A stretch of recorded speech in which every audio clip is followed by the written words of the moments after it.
En el tema 2.3 de la asignatura vamos a ver los intercambiadores de placas.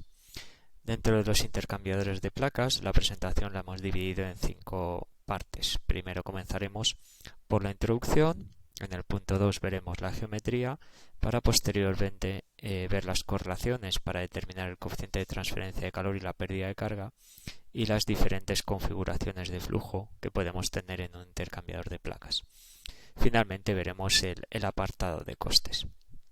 De esta manera comenzamos con el punto 1, la introducción, viendo las principales características y ventajas que tienen los intercambiadores de placas frente a los intercambiadores tubulares que hemos visto en los dos temas anteriores. Los intercambiadores de placas se desarrollaron a mediados del siglo XX fundamentalmente para la industria de la alimentación, aunque hoy en día sus campos de aplicación son muy diversos.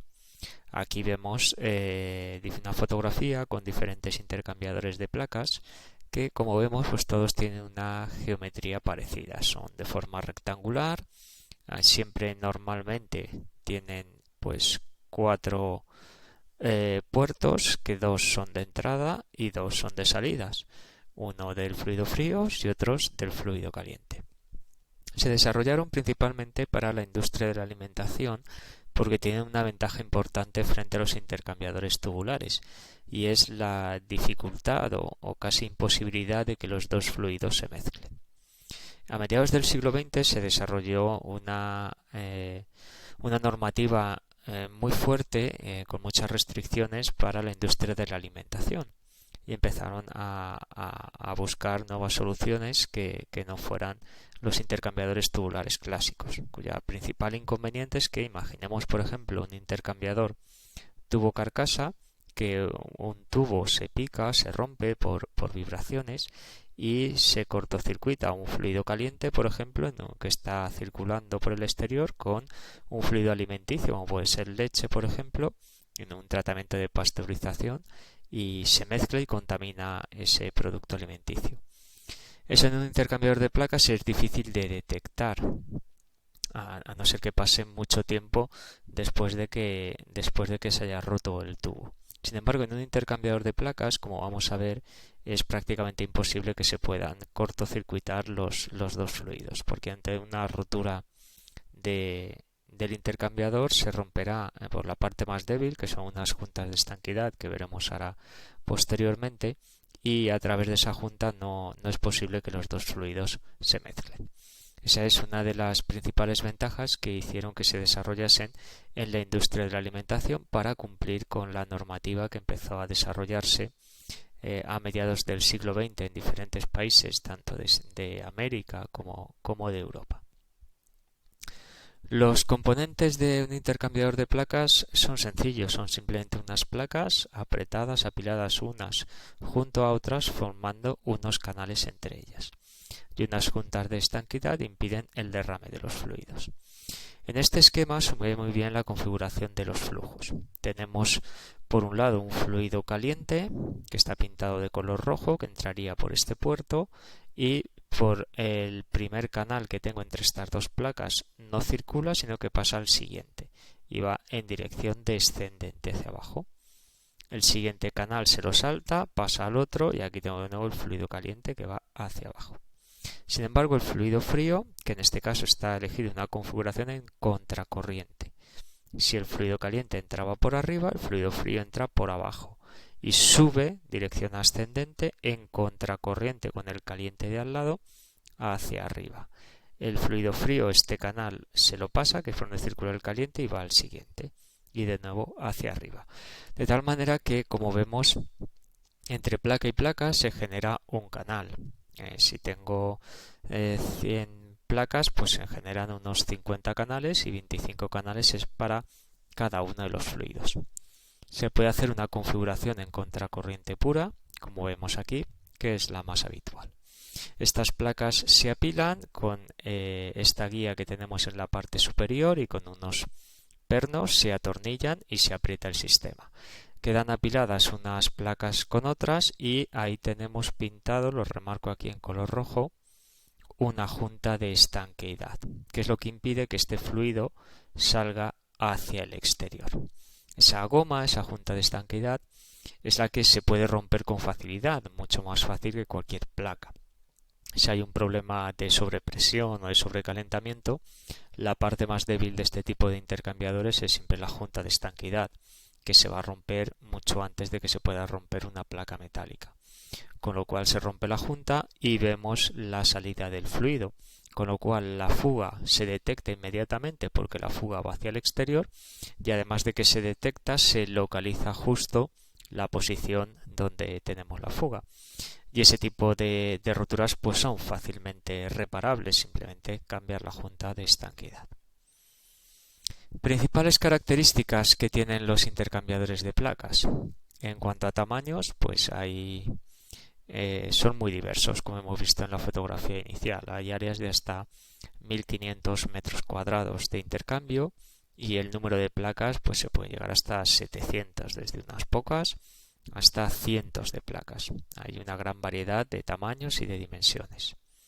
Las dimensiones principales de las placas, pues los espesores suelen ser siempre muy delgados, entre 0,5 y 1,2 milímetros, típicamente por debajo de 1 milímetro. Tamaños característicos de placas, las más pequeñas en torno a 0,03 metros cuadrados y pueden llegar hasta placas de más de 2 metros cuadrados de superficie. El espacio que queda entre placa y placa, el canal por donde van circulando los fluidos, está entre 1,5 y 5 milímetros y hay aproximadamente un punto de contacto entre placas cada 1,5-20 centímetros cuadrados.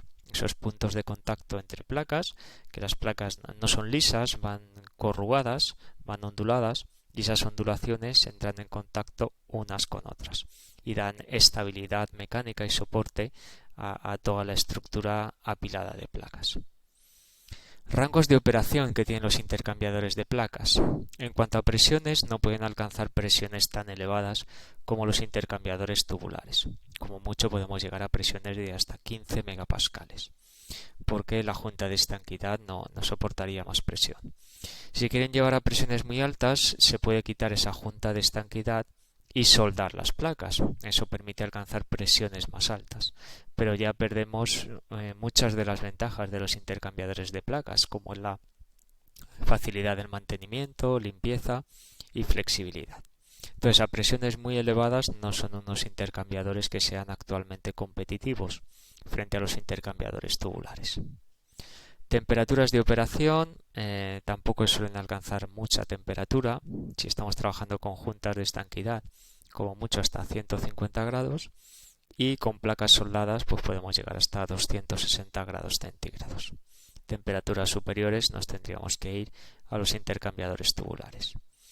Los caudales que típicamente pueden circular entre canales desde 0,05 hasta más de 12 metros cúbicos por hora, y caudales totales máximos que pueden circular en un intercambiador de placas hasta 2500 metros cúbicos por hora. Comportamiento en servicio: alcanzan temperaturas de aproximación de hasta 1 grado centígrado, eficiencias muy elevadas, hasta el 90%, tienen una configuración en contracorriente y mucha área de intercambio, lo que les da normalmente la opción de poder alcanzar esas eficiencias tan elevadas.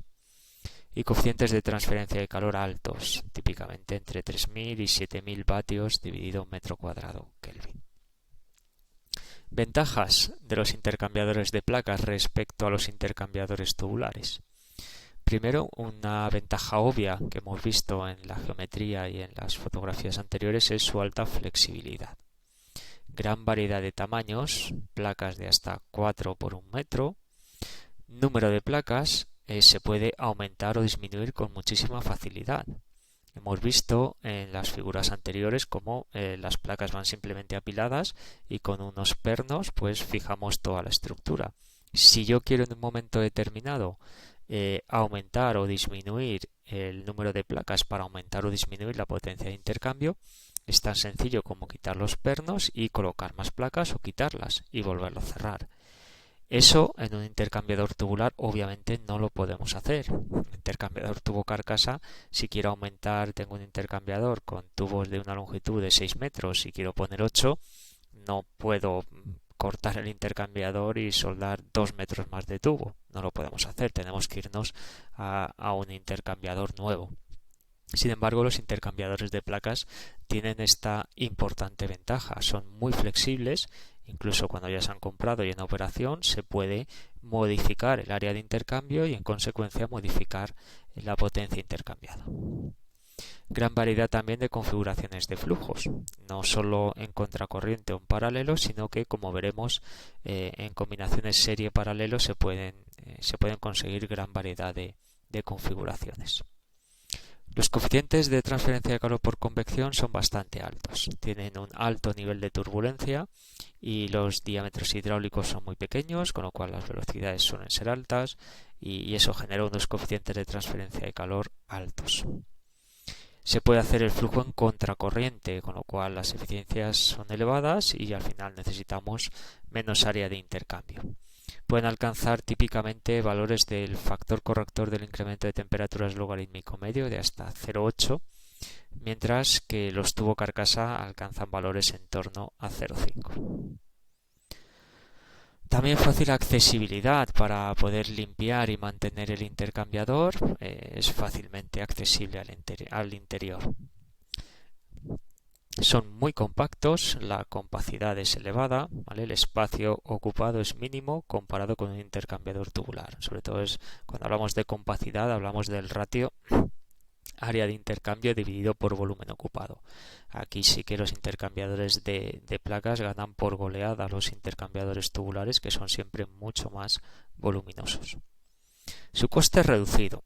Hay ya mucha industria desarrollada y muchos fabricantes con experiencia. No son intercambiadores más caros que los intercambiadores tubulares. Su ensuciamiento suele ser bajo, ¿vale? El alto nivel de turbulencia que tenemos entre placas mantiene los depósitos en suspensión sin que se adhieran a las superficies. El perfil de velocidades que tenemos es uniforme, no hay zonas de recirculación, como ocurre por ejemplo en los intercambiadores tubo-carcasa. A ambos lados de los deflectores siempre aparecen pequeñas zonas de recirculación que en el intercambiador de placas no vamos a tener nunca. Las placas suelen ser suaves y se pueden someter incluso a electropulido, con lo cual mitiga todavía más ese ensuciamiento. Y en caso de que haya un fluido muy sucio, pues acceder al interior para limpiarlo es relativamente sencillo y económico. Y por último, la ventaja que ya hemos comentado antes, que las hizo muy competitivos a mediados del siglo XX en la industria de la alimentación, es la imposibilidad del mezclado de ambas corrientes.